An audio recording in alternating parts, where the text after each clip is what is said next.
At least 6 students sustained injuries and 6 vehicles suffered extensive damage in rear-end collision today at Manipur along Imphal Tiddim Road.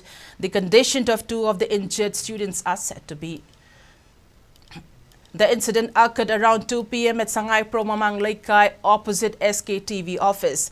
A car, Tata Harrier, bearing registration number MN01AW1179 coming from Nambol side at high speed rammed into a car stuck in a traffic jam.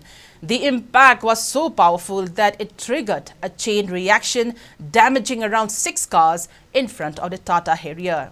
The damaged vehicles include a school van carrying students, resulting in the injuries of 2 students.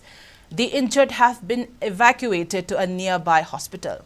A Honda City car was also caught on fire due to the impact.